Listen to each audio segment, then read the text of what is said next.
Hey everybody, welcome to our little live stream. Jim Harold here. This is Jim Harold Live.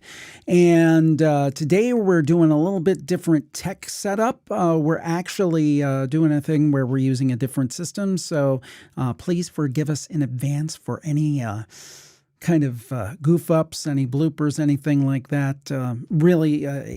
We're getting back to a system we used to use, but they've done a lot of updates and so forth.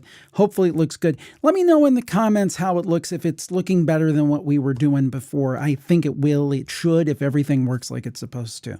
Plus, we were having some internet issues last week, so things looked a little bit blurry. In my case, that might be a good thing. But anyway, so today we are going to have a great show. First up, we're going to do some paranormal news and have a question for the group here that plays into some of the news. And then also Cristina Gomez is going to be with us. She's a researcher. She is a YouTuber. She's really at the forefront of UFO studies for Gen Z. And I always think it's a great thing to get some younger voices in. And, I think that's really good. It's needed. It's needed. So glad to have her on the show. And she's always great and looking forward to that. And then we're going to have a campfire story and some of your feedback. So that is what we're doing today on the feed on Jim Harold Live. So first up, I have a question for you. And this is the question of the day. And we will circle back at the end of the show. And so hold your comments on it till then. But I want to get the group wisdom here on this. UFO sightings. Many of us believe that there's an extraterrestrial component. I certainly believe that. I think that's a very strong possibility. And as I've said on the shows before, unfortunately, there's hoaxes, yes. There's good people who are mistaken, yes. But there's also another piece. By the way, Rob Wright says the background's a little blurry. It's supposed to be. It's bokeh. It's like a fancy thing. So it's supposed to be blurry. Long as I'm clear, which is unfortunate for everyone, but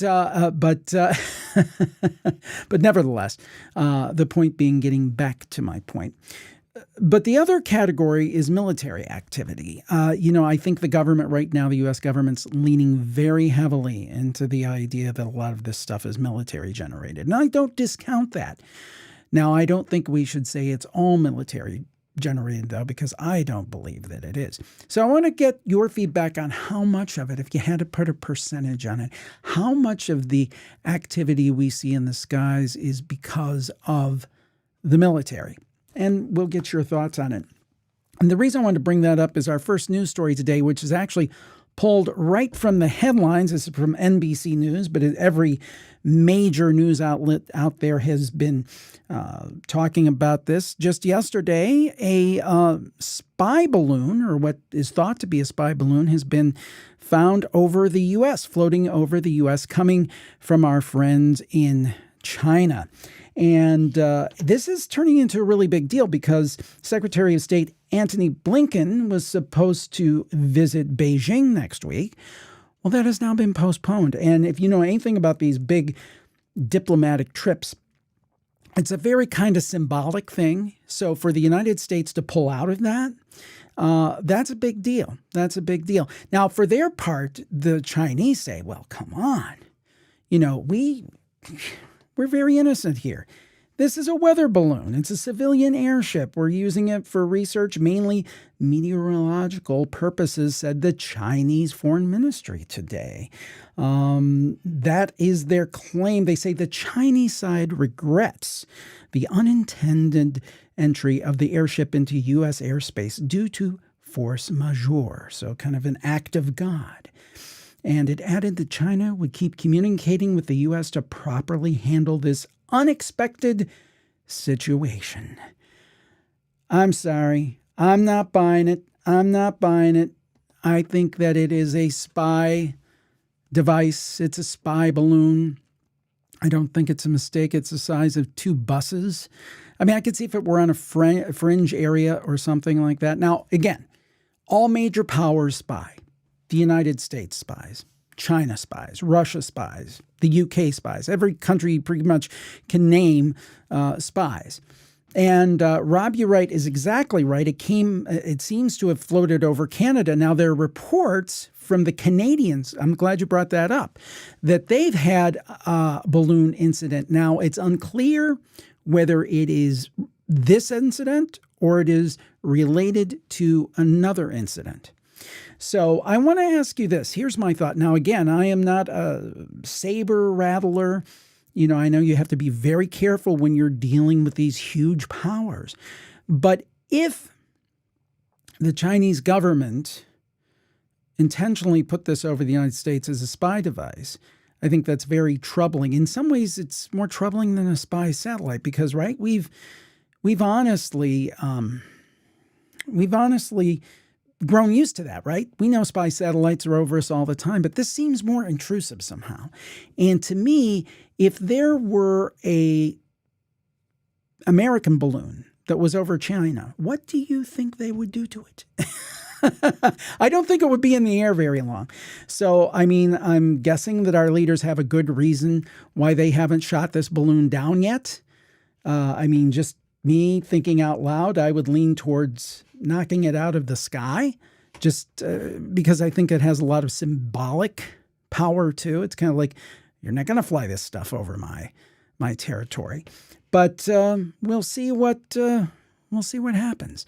But very interesting, and for our purposes, I think it's interesting for the UFO question to keep in mind that while I think that it's kind of a cop-out to say it's all military technology that we don't understand and none of it could possibly be ET, I don't want to go that far, but I do want to recognize that a significant amount of this stuff is probably military technology, and that's why I wanted to bring that story up. Now, this next story is a lot more fun. The Sacramento Bee is reporting, along with a lot of other places on the internet, apparently Sasquatch, you can see a picture of it there. He's right there on the map of Google Earth, apparently. Some people think it's Sasquatch. And this has been kind of a cause celeb. This is in western Colorado in Montrose County, and it has been spotted. And a Reddit forum devoted to Bigfoot discovered the strange shape, which appears to resemble photos claimed to show Sasquatch striding through the forest on Google Earth, of all things. And someone said it's Sasquatch shape, but it could literally be anything, even a puddle. But here is another interesting little tidbit somebody said, and I think this makes sense. They said this. They said, the subject does not appear on other satellite images from different years, which could imply the subject is mobile. So what do you think? Do you think this is possibly Sasquatch? Could that be what we're looking at here? Or is it just a puddle or something like that? Interesting story. I thought it was kind of fun after that very heavy story at the beginning. It's is Bigfoot on Google Earth. Now, I suppose, I mean, it's kind of funny, but it could be, if you think about it. And Maddie brings up a good point. Would it look like that from above, though? Well, let's go back. Let's take another look, Maddie. Let's take a look at this. Okay. Yeah, it seems like almost a profile shot, doesn't it? That's a really, really good idea there. Let me bring in our guest, wait in the green room a bit, but she is ahead of time, and we certainly appreciate Cristina Gomez. We're so glad to have her on the show. And I'll get her opinion on this Bigfoot story and see what she thinks about it. Is this Bigfoot or is just a blurry camera? Now, Nancy brought up the point, you need a video of it before saying anything, and that's a good point, but on Google Earth, you're only going to get a still. So that's the name of that tune. Up to our next story. Interestingly enough, archaeologists have discovered basically a workshop that is 1.2 million years old. And it was basically a trove of nearly 600 obsidian hand axes that were crafted more than 1.2 million years ago in Ethiopia. And I think that's really interesting because it brings about the point, and I always say this on the show, I'm very much a respecter of science. I believe in science. I think science is great. But I think if you had asked an archaeologist 10, 20, 30 years ago, the question, how far back does this go? They would have never thought it went that far back. In fact, it pushes it back 500,000 years. So while we can respect science, I think we need to recognize we're always discovering new things, and we should never get into the viewpoint that we know it all. And that's why I thought this was an important story to bring up. Now, this is again from Vice.com. What's interesting, this was an actual workshop 1.2 million years ago. The team concluded, we show through statistical analysis that this was a focused activity, that very standardized hand axes were produced, and that this was a stone tool workshop. So mind-blowing indeed, absolutely. I think it is very, very cool. And it really makes you think the world is indeed a mystery. So for our last news story, getting ready for Cristina to come into the show, and we're very much looking forward to that. We're going to look at one last UFO story, and this comes from The Sun and also from the Weaponized podcast.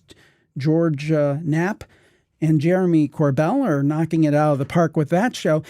And apparently they interviewed an unidentified sailor who was serving on the USS Paul Hamilton when he says the ship was buzzed by objects he says were not technology he has ever seen. Now, there was an unnamed sailor who talked about how a white light suddenly lit up the ship, which he estimated from its strength was very close. This was in 2019. It was very bright and completely unexpected. And he said that the crew wasn't told that it was any kind of top secret technology, and he insists the objects were nothing he's seen before. In addition, the Weaponized podcast also talked to serving U.S. Navy helicopter pilot John Gutierrez, who has spoken to colleagues about 2019 UFO encounters. And he says the technology that witnesses have talked about is not something he's come across during numerous encounters with drones during his time at sea. And he says, we're talking about a drone that can stay on duration for hours at a time, is noiseless, and is performing maneuvers that are almost unbelievable. And another sailor says that mysterious objects that behaved in a way that no human-controlled craft would. So again, I think it's a balance. I think you've got to recognize, per that Chinese balloon story, that sometimes UFOs can be military technology. I think sometimes they're decidedly not. And I think that's the perfect time to talk about our guest. We're going to bring her in. Now, wish us luck on this because this isn't this is a new system, so hopefully this will work. Cristina, can you see? See, I told you this was a new system. We got to make some changes here. We got to do some things. So let's get that squared away. And we are going to get Cristina up. There she is. Hey, can you hear us? Hi, everyone. Hey, we made it. See, this is a whole new system. So, there's going to be little tweaks and things we have to make. But thank you so much for being on the show. And I assume I'm probably going to have to do the same on this next shot. So everybody bear with me as we get this. Oh, there you are. See, it worked better than expected. How are you today, Cristina?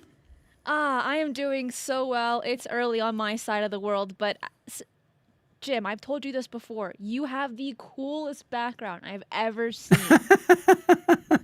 Thank you. Thank you. I appreciate that. I do my absolute best. So it's an interesting time. What is your reaction to this Chinese? I don't know if you saw it because I know you came in a bit early. Don't know how much of it you saw. We talked about that Chinese balloon story. And my point is that, a lot of times I think that people, or let's say certain members of the government and things, want to attribute all UFOs to military of other countries. And I think that's going too far. However, I think we as people who are interested in this question, who look at alternate explanations like extraterrestrials or interdimensional, need to acknowledge that some of it is military activity. What are your thoughts on what we're seeing out of, Montana, I guess, but this Chinese balloon? What do you think about it? You're absolutely right. I think that the way that this topic has been spoken about over the decades until recently, we are now bringing in that UFO aspect. But I think we always need to start off with the conventional explanations before we get into the outlandish things, right? Extraterrestrials, which is always fascinating to so many. We are aware that when some news items hit the mainstream, people are incredibly interested in this topic. They just don't know who to listen to and what to believe. But when we are looking at the examples of weather balloons, swamp gas, Venus, which it's funny in our community, but sometimes they are things that we do need to consider. But when we have pilots having their UFO encounters, which they have been speaking out a lot more recently, but this has been going on since the Foo Fighters, okay? Going back into the 1940s. This is nothing new, but more people are talking out about it. In instances for them, when they say it's a UFO, does it make it more credible? Because they are aware of what satellites look like, weather balloons, Venus, and things like this. So I think it also depends on who the witnesses are, what their credentials are, and if they have if they look at all the explainable options before they jump into it was a UFO, something that I simply cannot identify. One thing I want to mention, in great comments there, Christina, and we really kind of jumped right into it. I didn't even really introduce you, so let's backtrack and do that. Christina is a great UFO researcher. She's a YouTuber. You can see here's her website at strangeparadigms.com. And of course, she has her very popular YouTube channel, which is at Christina G. Really, I mean, I love what you're doing because you're Gen Z. You bring a younger voice to this. So maybe, I'm sure that most of our audience is familiar with you, but can you tell us a little bit about yourself, what you do and how you got into it? Because I really want to bring that forward to people and understand what you've been able to do. I mean, as I understand it, you're pursuing your degree at the same time of doing all this, which I think is amazing. So please tell folks about yourself a bit. Thank you so much for the intro and sharing the YouTube. It's amazing. So I've been in the field really not that long, only about 2 years, but doing extensive research. And all of the work that I do, I place it on YouTube to allow other people to join in on this journey of starting out as a newbie and becoming familiar with the topic. I've come to realize that when I just started looking at UFOs solely, the nuts and bolts, as my research progressed, I began to realize that there is a convergence between the UFO phenomenon and the paranormal. So that door has opened so wide, the channel has expanded so much on the topics that I cover and research because they're all interlinked, they're all intertwined, and you can't just look at one thing, you gotta look at all of them. So now I do 3 shows a week on my channel. Tuesdays, I just started a new show called Top 5, where I'll be covering, or I'll have a guest on that'll cover a very specific topic. For example, this last Tuesday was with Pete McCarthy from Creepy Little Book, and we covered the top 5 strangest rumors about Antarctica. We've also spoken about strange UFO encounters and things like this. And then I have another show on Thursday with Jimmy Church of Fade to Black Radio called Mysteries with a History. Yesterday we spoke about the mysteries of Japan. And then on Fridays, I have weekly strange news covering all the strange news and mysterious headlines from around the world. So it keeps me up to date. It keeps me informed on the topic because when I first started, I was going in blind. I barely even knew what Roswell was and the details on that. But it's with the research that I'm doing and bringing this conversation to other newbies, they're able to get a good hold of this topic. And that's something I was going to ask you about. Why do you, and I think it is, but I want to hear it from you. Why do you think it's important to have somebody from Gen Z? Because you got a lot of middle-aged guys like me who have been interested in this since we were like little kids back in 1912. But anyway, the point being that it is important to have other voices and other perspectives. Can you talk about why you think that's so important? Well, first, we need to be incredibly grateful for the people that came before us, the pioneers such as yourself that didn't have that fear to talk about this topic when at the time it was so taboo, really until 2017. So bringing in this new generation, when I've spoken to people on my campus being like, what are your thoughts on UFOs? And they literally just shrug their shoulders. They're like, yeah, I mean, obviously. But then if you kind of dig deeper into like that question, trying to pull more information out of them, they're not familiar with the topic, the history, or even the science behind it. They're just like, yeah, obviously we're not the only living beings in the universe. That's impossible mathematically now that we've seen that kind of research and things like that. So for myself, I want to bring this conversation to people that are in high school, those that are in college, because they're going to be the future teachers, lawmakers, lawyers, judges, so on and so forth, scientists as well. And if they're familiar with this topic, humanity will advance in ways that we simply cannot imagine at this point in time. I truly believe that this conversation that we're having, talking about the UFO phenomenon, has to be one of the most important conversations that humanity is having right now. Indeed. And one last thing, and then I want to get on to Skinwalker Ranch because people in the chat, the spooktators, are like chomping at the bit to talk about Skinwalker Ranch. But what do people say your age when you tell them what you're doing? When you say, hey, I've got a very successful YouTube channel. I'm talking to all these UFO researchers. I'm trying to get to the bottom of this as a young person. What's their reaction? So my parents actually have no idea what I do. I come from a very strict Latin household, and education is the most important thing on the planet. There can be no distractions whatsoever. Well, let me just tell you, Jim. It's probably the biggest distraction of all time.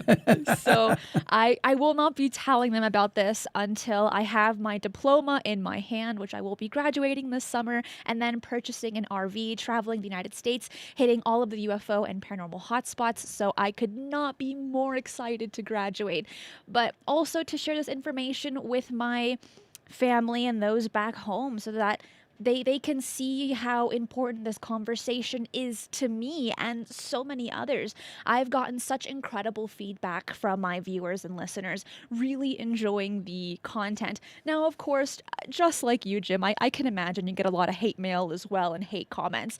But as our dear friend Micah Hank says, if you're not getting hate mail, are you doing it right? Indeed, indeed. Now, let me say something as someone who was, I got my bachelor's and my master's in communication, and I know you're following up in the communication area. Now, back in my day, there was no YouTube. You had to go work at a TV station or a radio station or wherever the case might be. But if your parents ever want to talk to somebody who, had that background, I can tell them that you're actually furthering your education. And I'll tell you why. Because, first of all, the subject, when it comes to communication, you're practicing communication. You're practicing broadcasting. You're practicing live streaming. You're editing. You're doing all these things. You are furthering your education. And may I say, more likely than not, I'm guessing that you are way ahead of your peers, way ahead. Not only are you talking about things theoretically, you are actually doing them. And it happens to be about UFOs, but it could be about anything. It could be about sports cars. It could be, but in terms of communication, I think you're doing extra credit work. You should get some bonus points for your show. So if your parents ever want to talk to somebody who has been in the field for years, prior I worked in media for years, I would tell them, you've done a great thing here. Yeah, it's about UFOs, but I think it's fantastic. You're really practicing your craft before you're even out of school. Oh, thank you so much. I'll make sure that when I get my diploma, I'll call you as a reference and being like, Mom, Listen to this guy right here.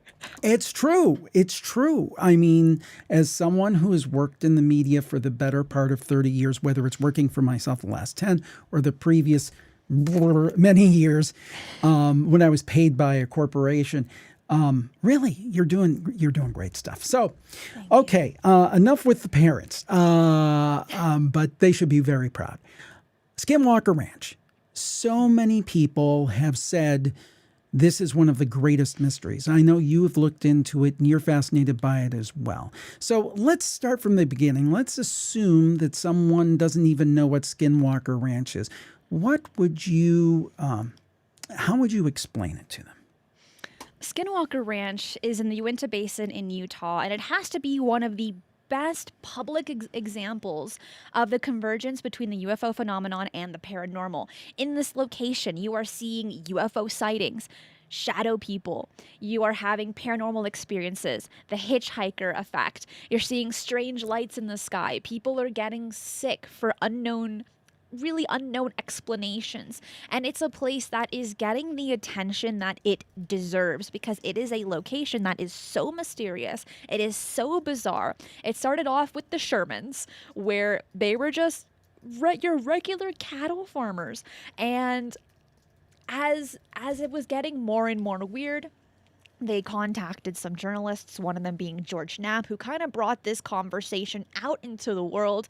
Then Robert Bigelow from Bigelow Aerospace bought Skinwalker Ranch, did extensive research, got some funding from the government, and then sold it to Brandon Fugel. What's very interesting about the era that we're in now with Skinwalker Ranch, now owned by Brandon Fugel, he is making all of his information that he finds absolutely public. First with the TV show, and people have mixed feelings about the TV show, but for me, they are doing extensive research. Of course, not all of that makes the cut in a 45-minute show, of course, but they're doing extensive research with very expensive equipment, super knowledgeable people looking into this mystery. And then during the off season of the show, they do have the insider membership where for like $7 or $10 a month you can get access 24/7 on the cameras at the ranch.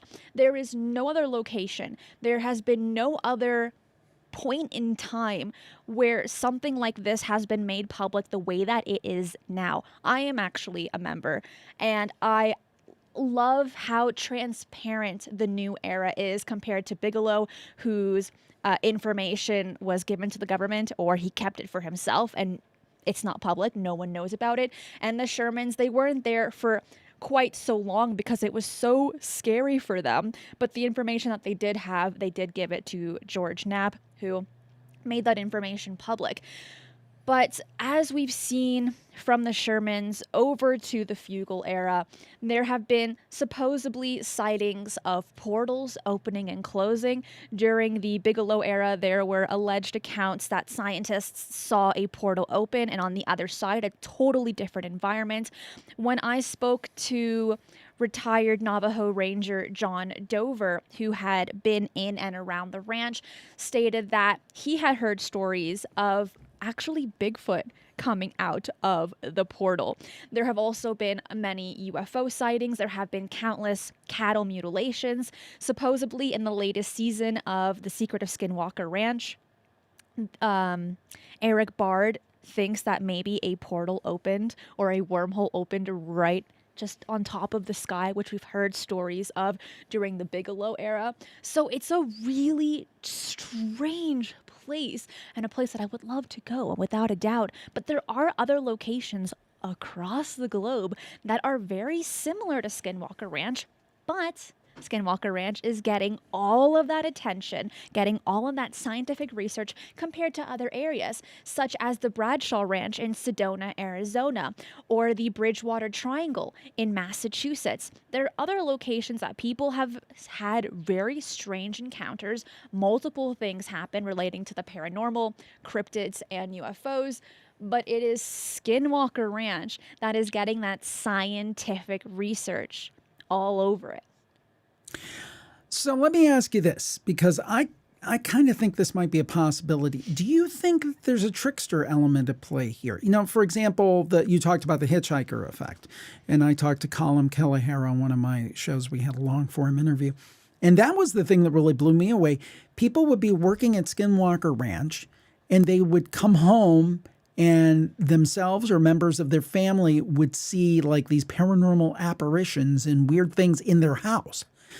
And it almost seems like something is messing with us. So I guess my question would be whether it's specifically Skinwalker Ranch or the paranormal in general. Is there something messing with us, presenting itself in different ways to just confuse us?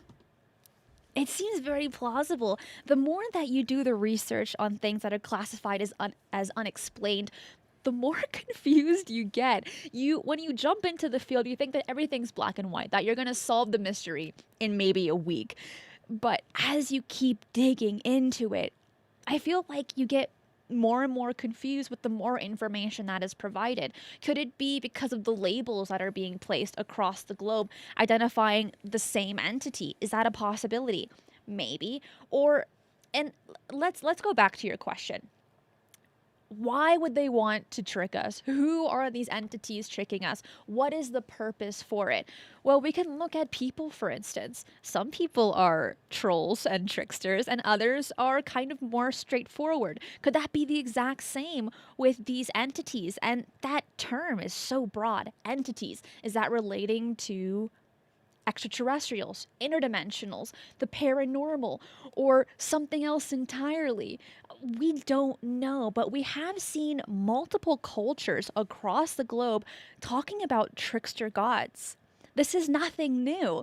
Where when we look at the more indigenous cultures, the aboriginals as well, they talk about when we look at their legends that there is this trickster element when you're out and about, either alone or like with one other person. There's always going to be something there to kind of mess with you, but it isn't always harmful. It's just kind of for fun. The same thing with fairies and gnomes and goblins, right? They would be classified as tricksters for by some. But then the question is, why? What is the purpose? And what if the answer is there is no purpose, but it's just for fun? Yeah, that's an excellent point. I mean, maybe they just like to, for whatever reason, they like to mess with us for sure. Well, we've got some great questions here from the audience, so I'm going to start bringing them in here. Now, I think the answer to this is yes, but I'll get your take. Is Skinwalker Ranch still being investigated? Renee wants to know. Yes, they are still filming their season 4, I believe. And as I had mentioned, for the insider membership, the cameras are on 24/7. And for those that are a part of it, they also have access to a log to where if you see anything strange, you put it in the log, and everyone else that's a part of the insider program, they can also see and like kind of go back and be like, oh, I saw that too, for instance, which is super cool. So yes, there is still an ongoing investigation, even though the cameras are off whenever that is. Maddie wants to know, our intrepid assistant producer Maddie, she wants to know, do you have any reason to believe or disbelieve that 1950s era nuclear testing in that area of Utah has any impact on what's happening in Skinwalker in present day? That is a really good observation. Could that be the case? It's a possibility. The reason to why, at least from the legends, to why Skinwalker Ranch is potentially a hotspot is when looking at the Navajo and the Utes. And that's kind of how I got the story, the Skinwalker, because one tribe had cursed the other, creating them to be a Skinwalker, which is kind of like these, I wouldn't say immortal entities, but entities that live for a really long time that can wear animal skin and then turn into that animal. But the only way to have become a Skinwalker, depending on which tribe you're a part of, because it kind of varies from tribe to tribe in the for Native Americans. But for one of them, it's you have to do a really terrible crime to become a skinwalker and practice black magic. Now, for the Navajo and the Utes, there was a curse placed on the land and the people on the land, causing this kind of level of paranormal activity. Now, could the nuclear testing could have added to that? Possibly. I mean, we have seen, at least in the UFO, for those that research the UFO phenomenon, that near nuclear testing sites and Air Force bases, there are a lot of UFO sightings. We can look at the Malmstrom Air Force Base, for instance, where they were doing missile testing. A UFO came down and disabled the missile. They're like, you're going to play with these toys, there's going to be consequences, so just don't go ahead. Just don't do it at all. So this is another reoccurring theme that we've seen before. So could that have affected the land of Skinwalker Ranch? It's a possibility, but that paranormal activity isn't just on Skinwalker Ranch alone, but there's a ranch right next to it called Blind Fraud Ranch, which is getting the exact, or I would say incredibly similar types of activity as well.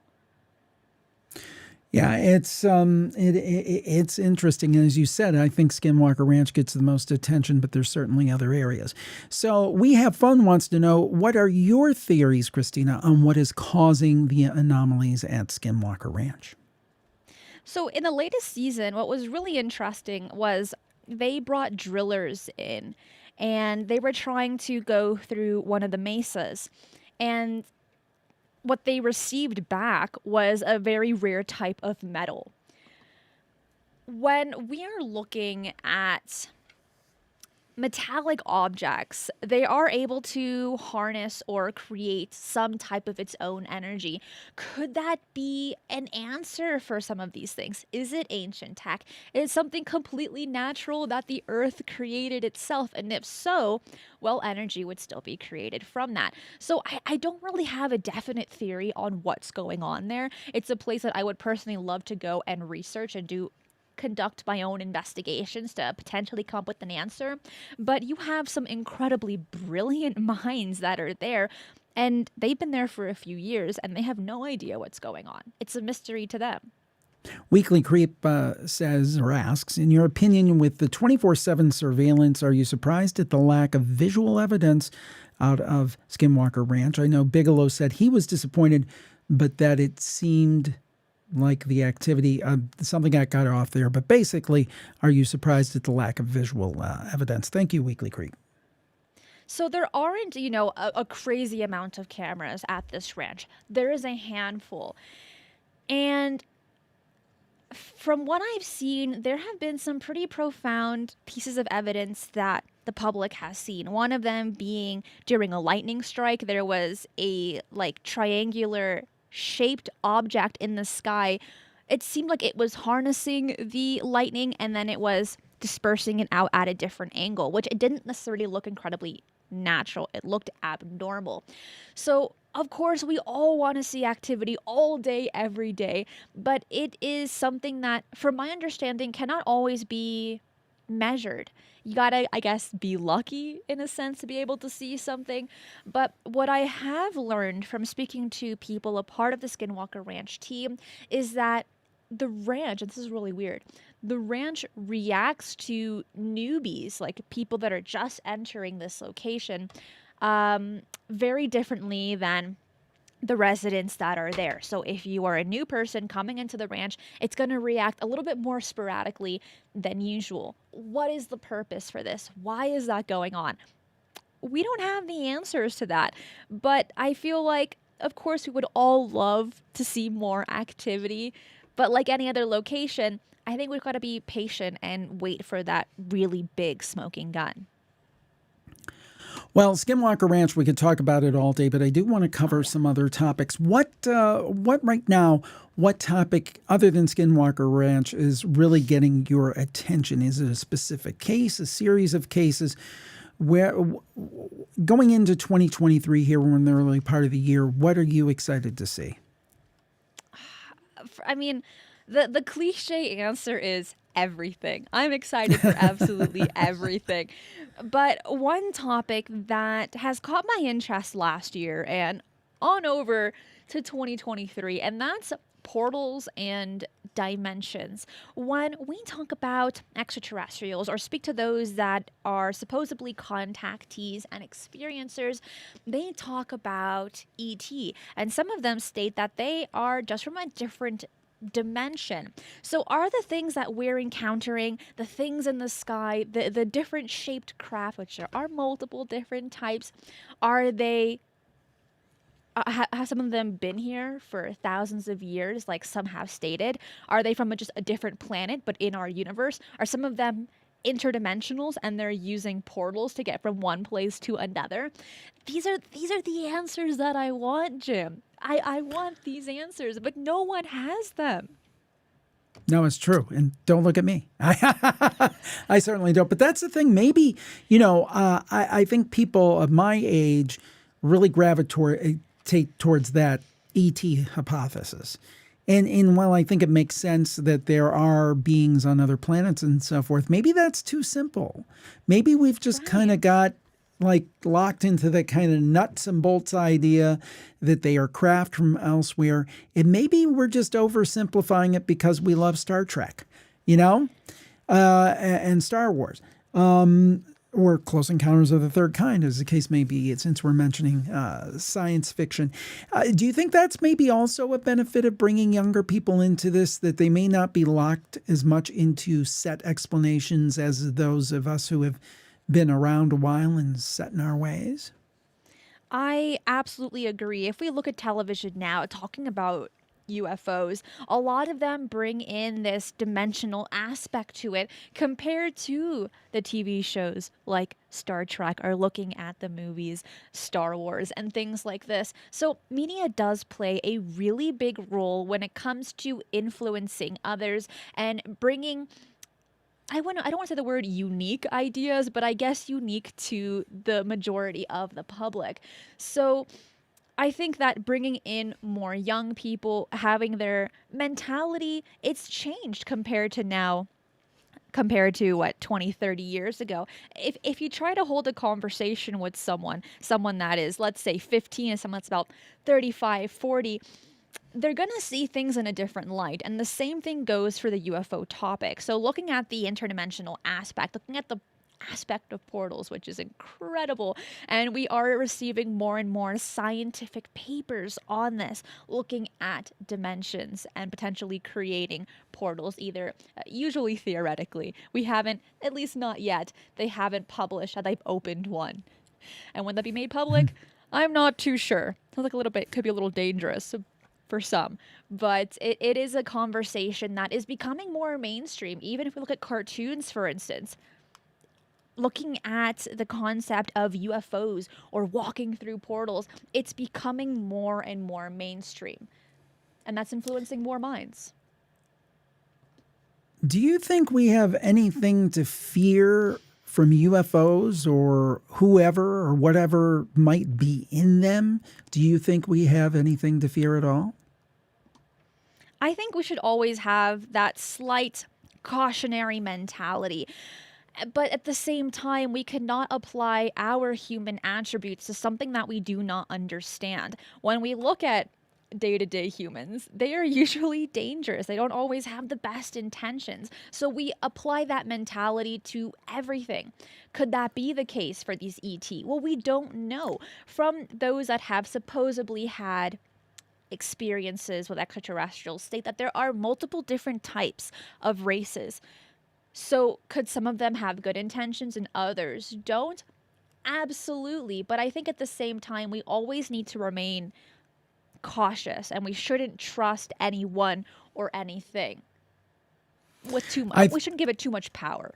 I think back to that really old Twilight Zone, To Serve Man. Do you remember that one? Did you see that one? Yes, it's one of the best episodes. Yeah, exactly. But it's like, oh, they're here. It's like Disney World, and then he's telling him, eat. We wouldn't want you to lose weight. Huh? Ooh, and I kind of worry about that scenario because if they are ET, for example, by definition, by the fact that they can get here, they are so technologically superior to us that, they can do anything they want. So let's hope Exactly. if they are ET, that they do have either good thoughts or at least neutral, because if they're negative, they could take us out if indeed. But when have they taken us out by now? Who knows? Good question here. Good question from Rob. You right. Did you experience something, Cristina, that got you into the UFO phenomena? I've always been interested in the weird and mysterious. It actually started off with the Twilight Zone. My dad got me involved in the TV show. How to Serve Man is one of my all-time favorite episodes, right next to the Eye of the Beholder. Second That's a best good episode one. of all time. Oh, love Yeah, that that's one. a good one. So, and what's so special about that show in particular is that the ending is open-ended, meaning that you can continue the storyline in your mind using your imagination compared to the TV shows that we have now. When it ends, and that's it. You can't add on to that usually. So that's kind of how it started for me, more so than having a UFO experience. Well, I've got to say, I've really enjoyed having you on the show, and really just fun facts. I hope everybody checks out your website, strangeparadigms.com. I also hope everybody subscribes to your YouTube channel as well, Cristina G. I want to make sure I get that right. What other things would you like to tell people about, where to connect, what they should be looking for? I know you talked about some of the wide variety of shows you're doing these days, but what would be your elevator pitch and have everybody check out everything you do? Well, on my website, you can find everything and anything that you're looking for regarding my social media, my shows, either in podcast or video format, and so much more. But for those that like space ambient music, I also have a music channel called Cosmic Portals. And I originally made that to help me sleep because I have insomnia, but it also helps you relax, it helps you meditate. It's also really great for studying as well. And they're tracks that I have made and that I have thoroughly enjoyed making. Once again, the channel is called Cosmic Portals. And I should have put that graphic up. I was just so focused on the UFO stuff, like a laser. You did send that to me, so I should have. So my apologies. Give people what that is one more time. What is the YouTube channel? What's it called? The space ambient music channel is called Cosmic Portals. Cosmic Portals. I certainly hope everybody checks it out. Cristina Gomez, thank you so much for being a part of the show. I really appreciate continued success and really interested to see what we're going to see from you in the future. I think we're going to see a lot of great things. Thank you again, Cristina. Thank you, Jim. It's been an absolute honor. Isn't she great? She is fantastic. Cristina, I will be in touch. And thank you so much for being a part of the show today. So, yes, tough act to follow indeed here on Jim Harold Live, but we're so glad. And thanks, everybody, for having such great questions. We didn't get to everybody's questions, but I think we did a good job of getting some of them. So the one thing I wanted to do is remind you of the question of the day. What percentage of UFO encounters or visions do you think are due to military activity? Could be U.S. or other. I'd be interested in your comments. But first, we're going to do our Campfire Story of the Week. This one is from True Ghost Stories, Campfire Volume 2. Now, again, you can find my books over at jimharoldbooks.com. Basically, that's a page on my website that takes you to all the Amazon links. That is for Kindle and paperback. Also, there's a link there to the coloring book, and that's for U.S. And if you are indeed not in the U.S., you can just go to Amazon and find it. Just want to get this up here real quick. Cristina, so gracious. Thank you, everyone. Thank you, Cristina. So great. And really, really appreciate you being on the show. So next up is that Campfire Story, Book 2. if I can get it framed here right. And this one's called Who is Cooking in My Kitchen? And as I was looking shortly before the broadcast, which one I was going to do, and this is a neat one. I totally forgot about this one. And this must date till, I don't know, 2014 or something. Well, this book came out 2013, so no, it's probably 2012, I'm guessing. So, okay, it's called Who is Cooking in My Kitchen, and it is a Campfire classic. And this is from James, and just identified himself as the United States. James, who is cooking in my kitchen? I own 2 restaurants, and I got a crazy idea to open a third. I opened the restaurant. It was a fairly large place, primarily a seafood restaurant. This all started the 2nd or 3rd day that we were working before the place opened. We were just getting stuff ready. The kitchen crew was in preparation when one of them collapsed. Someone yelled for me, so I ran back and did CPR because the man turned blue. Anyway, long story short, we went to the emergency room and my employee didn't make it. The gentleman unfortunately died. Soon after his death, we began to experience some very strange things going on at the restaurant. First, I had a young man who mopped the floors during the day, and he had to come in early. We gave him a key because he came in around at 6 a.m. so we could get everything done in the dining room before people started coming in and tracking the floor up. He did this for about 3 weeks, and he came to me one day and he said, "I'm not going to do this anymore." I asked, what are you talking about? He said, "I can't be in here alone anymore." I asked him what the problem was. He said, "Look, every time I bring my mop bucket out to the dining room and I go back to get something, when I come back, it's in a totally different place." He also said that chairs were put up top of the table, and they would all of a sudden mysteriously set back down on the floor.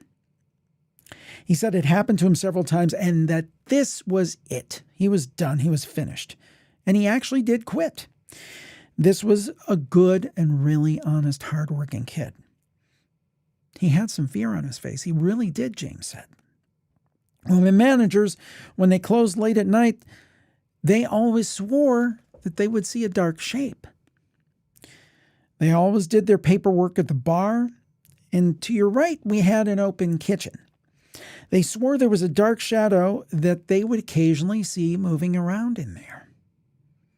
I think the scariest and strangest thing that ever happened was one day when my manager called me at 8 a.m.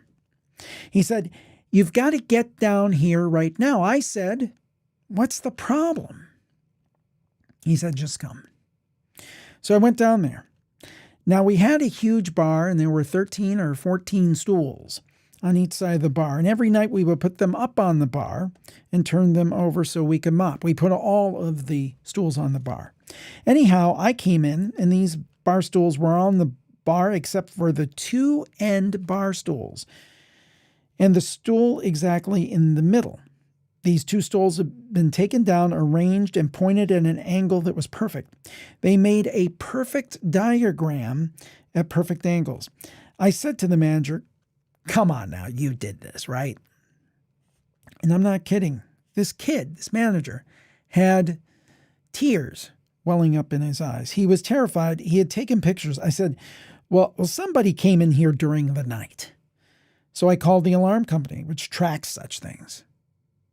Nobody had entered the building. One more thing. There was a local lady who was an apparent psychic. Now, at the time, I wasn't really sure if I believed in these things. But she was a good customer, and she came to me unsolicited, didn't know anything about this stuff. And she said, "You have an angry spirit in your kitchen." Did you know that? Well, my jaw just hit the floor because this lady didn't know anything about what was going on. Now, I didn't really want to believe it. I mean, come on. I've got other stuff to do. I'm a business owner. I'm busy.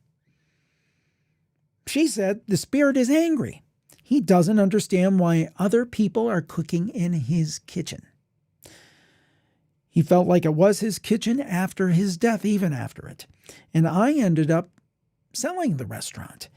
I had a series of things happen there that I'd never encountered in 20 years of being in business. Very strange negative things that happened that really just caused me to feel I've had enough. I sold the restaurant and I haven't looked back since. Now, somebody else owns the space now, and you never know. They might be experiencing the same things. It was pretty strange just having somebody die like that. Very sad. And everybody knew about these experiences, and some people kind of laughed about them. But the ones who had the direct experiences, well, they weren't laughing at all. Like I said, they were absolutely terrified. I'm just kind of glad I got out of there in one piece and was able to sell it and move on. And that's James from the U.S., and that's the story of Who is Cooking in My Kitchen from Campfire number 2. Hope you enjoyed that story. So as we wrap up here, I want to get your opinion about these military possible UFOs. What percentage are military? Jamadi says, I say at least 50% of UFOs are secret military. I don't think that's an unreasonable estimate. I think that kind of makes sense. Let's see, who else here? Android Paranormal AP, who's been with us for a long time with these live streams. Good to see you again, AP. I would say around 25 to 35% of unidentified are military.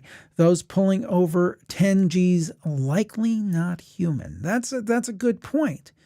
I'm going to throw something up here that has nothing to do with the question. I thought it was a kind of a funny question, but I'll put it up there.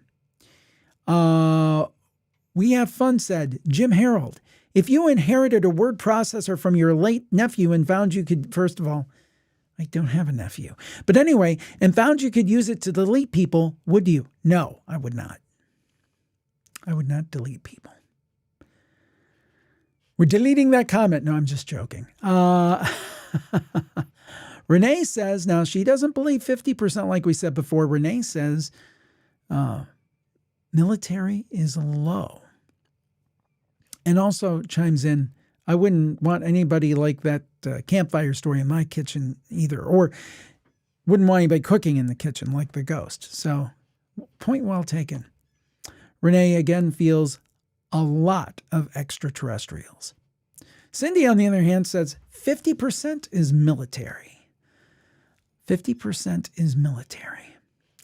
Maddie chimes in and says, I think the vast majority of sightings are probably military, not because there aren't ETs out there, but because they probably have the tech to remain well hidden, and I'm not sure humans do. You know, that's a very good point, Maddie. Maddie always has such good points.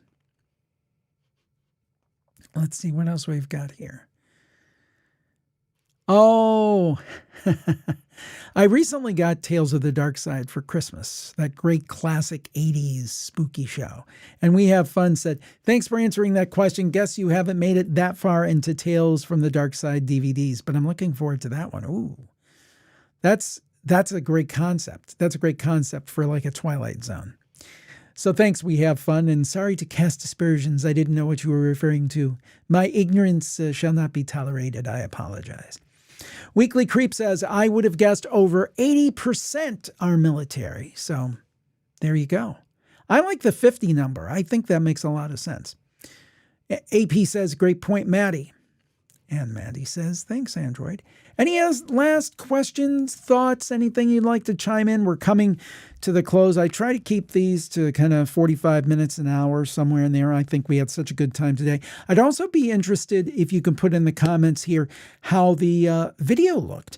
And while we're waiting on that, I'd like to know if you prefer this experience to what we were doing before. Again, we were using a platform that was web-based before. It was simple, but I think this one took a little more work, a little more setup. I think this is a better setup. And while I'm waiting for your feedback on the video and what looks like, and any last thoughts on that military question, please make sure you subscribe. to my YouTube channel. Isn't that fancy? And we would appreciate it very much. Also, make sure to like and hit the notification button so you never miss a live stream or a video. Very good.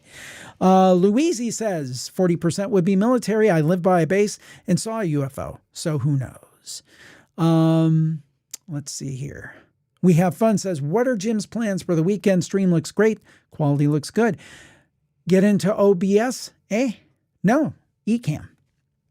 But very similar. And they just had an update Ecamm, and I can say fantastic.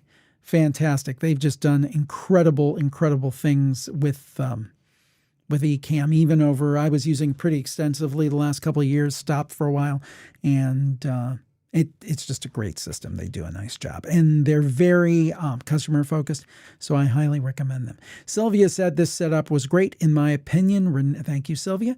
Renee says video looks good. Weekly Creep says video quality is great.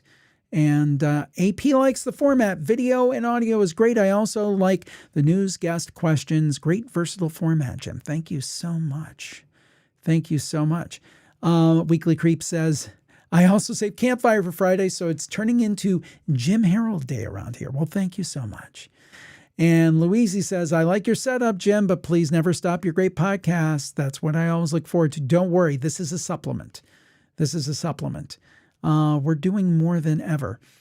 And We Have Fun says, I'll compare Ecamm and see what it's all about. Yeah, they do a nice job. Now, it is Mac only. So I will tell you that. Ecamm is Mac only.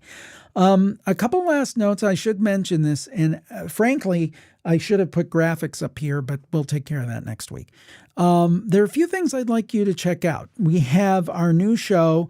Well, it's a new old show. Okay, we have three shows that we've done previously, but we've kind of relaunched. So let me go through the litany.